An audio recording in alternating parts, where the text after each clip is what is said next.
I was diagnosed with chronic kidney disease 17 years ago when I just had my third child. They told me at that time that someday I would need a transplant. I thought, they're crazy. I won't need a transplant. And then 5 years ago, I got put on the donor list because obviously I needed a kidney. And I started dialysis 2 years ago. I was down to, I think, 8% kidney function at the time I started dialysis. So it was, getting there where I was going to need a kidney.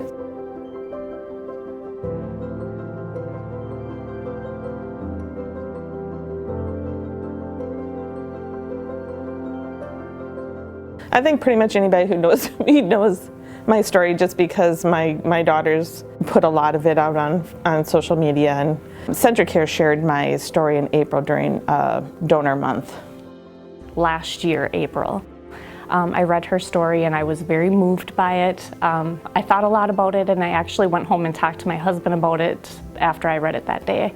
My husband donated to his uncle 5 years ago, and I said, well, what do you think? Do you think that I'm capable of doing this? And he's like, oh, it's kind of hard. Emotionally hard, physically hard, I don't know. And I was like, okay, well, whatever. I mean, he would know, he went through it. November, my dad had passed, and I looked to see if he was able to donate because I instantly thought about her. But my dad was not able to because he died of COVID. So when this April came around again, I knew that it was my time to do it. One day I got a phone call from Kimberly, and she said, I just wanted to let you know that I'm going to go get tested to be your donor. And of course I cried. Quite a bit.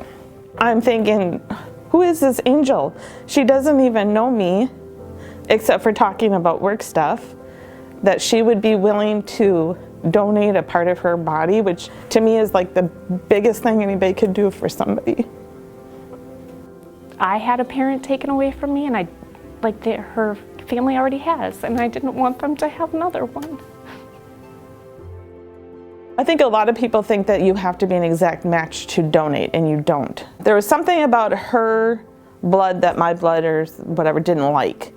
So they'd have a thing called a pairing program. So her kidney actually went to somebody else. Mine was somebody, I think, here in Minnesota.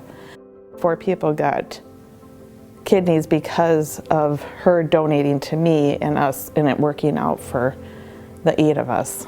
I always cry before surgeries. It just was nerve-wracking because it was probably one of my biggest surgeries out of all of them was this one, and I was quite nervous. I came out, I looked at my daughters, and I said, I have a kidney. And they're like, yes, you do. She is now part of our family forever. She's my heart. I felt grateful to have some kind of answer to her prayers. I felt grateful that I could have something to do with her story, and that I was playing an important role that could just benefit her entire family, benefit her life. It just is, it's amazing that she did this, and she's got a heart of gold. That's why we're both in this field, is because of how we are with caring about other people, and you can't deny that she's selfless.